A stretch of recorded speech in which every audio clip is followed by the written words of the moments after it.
Episode 4 of Apple TV Plus Season 2 of Dickinson was titled The Daisy Followed the Soft Sun. After some time without news from Sam, Emily begins to suffer from writer's block. To rediscover her inspiration, she ventures into the landscape. Hey, what's going on, everybody, and welcome back to my channel, Movie Files. Elliot back again with my weekly recap, breakdown, and review of the latest episode of Apple TV Plus Season 2 of Dickinson. We're discussing Episode 4 today, and I'm so excited to talk about it in this spoiler review. But before we dive into it, as you all can see on the screen now, make sure you all are following me on all my other social media accounts like Facebook, Instagram, and Twitter, which you can find all those links in the description below. If you are new to this channel, welcome to the community. Consider subscribing, and while you're at it, hit that notification bell. That way you can get the alert when I drop new content. It will mean a lot to me if you all can like and share this review. It not only helps out the channel, but I also appreciate all the support. And in the comment section, all my Dickinson fans out there, let's discuss this 4th episode. Let me know your pros and your cons and your overall thoughts, and let's discuss it in the comments. So for me, overall, I enjoyed this 4th episode, but I'm not going to lie, I was more intrigued and more interested in the supporting characters plot in this episode, whether it be Lavinia, whether it be Sue, whether it be even Mrs. Dickinson. And I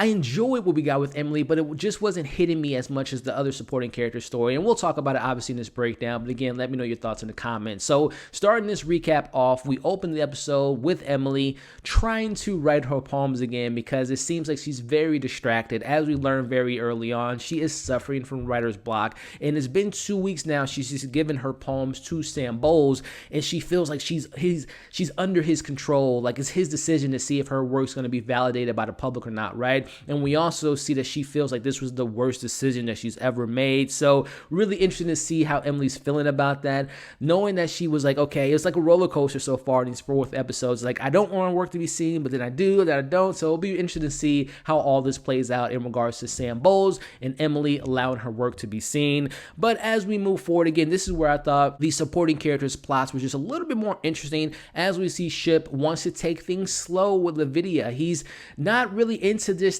spontaneous nature of how Lavinia is just like, you know, very, again, spontaneous. She just wants to kind of break the rules and not kind of play by the norms, the social norms of being a proper lady. She wants to have fun. She's a young lady, right? And I love that about her character. But Sam's not really digging that side of her, which will be interesting to discuss what he does and proposes to her a little bit later on. And we'll see how that relationship plays out. But again, you would think that Lavinia, again, based on her character in season 1, she was almost like in the position of Joseph's character, but things have kind of, the tables have turned with her character being more kind of outspoken and being more free to who she wants to be as a person. So moving forward, we see that Emily, she wants to find ways to break out of this writer's block, and she hears that her dad will be going bird watching, which she wants to go with him to kind of clear her head. And that's where we run and introduce to the real life character, landscape architect and journalist Frederick Law Olmsted. And this is where this is where Emily's journey kind of begins, when he's just kind of telling her how he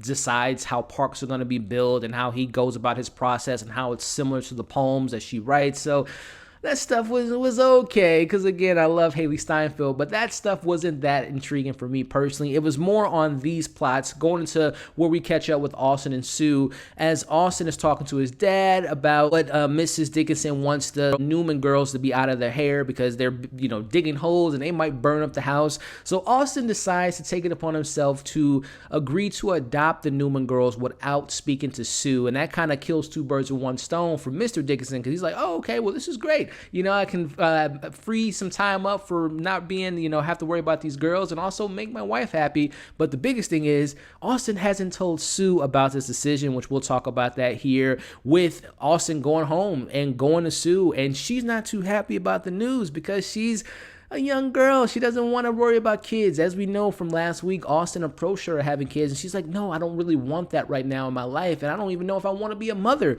So we see her reactions to this. She tells Austin that seeing these 2 orphan girls will remind her of her past. And, you know, there's that angle of it, but also, too, Sue she just wants to be free. She doesn't want to have those responsibilities. And we also see that her character is also kind of switched a little bit from when we saw her in season 1 in regards to just being almost a little bit more vain than we're normally used to seeing her.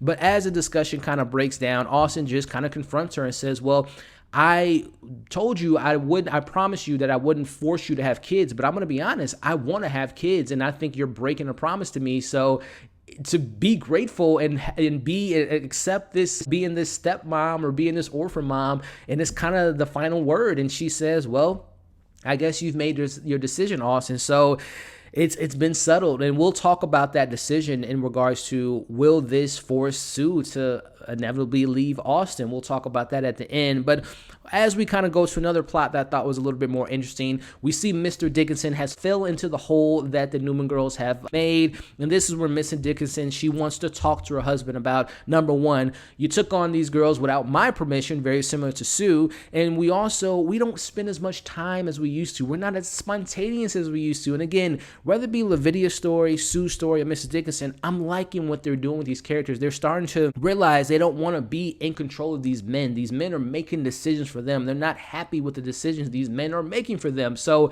I love the parallels between what we see with the Dickinsons, Mr. and Mrs. Dickinson, and also Sue and Austin, how again, Austin made the decision to be foster parents and adopt these Newman girls against asking his wife. And again, we can even see that parallel with Mr. Dickinson taking on the girls without asking his wife. So I'm liking what the story is doing with those characters. And again, that stuff to me was a lot more interesting than what we got with Emily in this episode. Moving forward, we see that Ship blindsides Lavidia and proposes to her, and she just kind of reluctantly says yes without really want to be with this man. She doesn't want to be married. Again, she's like living life. She wants to be able to, have a hookup with Ship and maybe talk to another guy another day, and she just wants to live her life, right? But she kind of, like I said, reluctantly says yes. So we'll see how that decision plays out. But as we wrap up the episode, Sam Bowl magically finds Emily in this lost maze. He tells her that he's going to publish her work and that she's her Daisy and she'll never be lost again. And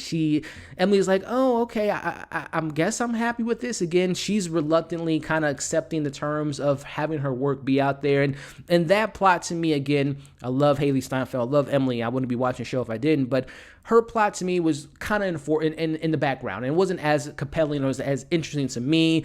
But overall, as we wrap up the episode here, we see Emily kind of breaking this overall story, this arc in this episode, her discovering how to break writer's block and her kind of finding out who she is as a person and kind of accepting the terms that she has this Sam Bowles is kind of controlling her career, but at the same time knowing that she doesn't really want to put herself out there was okay. But again, the biggest thing that I got from this episode was looking at Lavidia, Sue, and Mrs. Dickinson, how their husbands and how the people they're in relationships are trying to control their narrative, trying to control their lives, having kids that they don't want to have kids, adopting kids and not want to be, adopt the mom. So that stuff to me will be really interesting to see. Number one, if Lavidia follows through with this wedding, if she decides not to marry, Ship, even though her parents are just like, marry him and just get it over with. We'll see what happens there. And then we'll also see with Austin just saying, we're going to be foster parents if Sue will stay with him. I don't know what the legal situation would be with divorcing him, if that's something she wants to do, especially knowing that she doesn't come from money.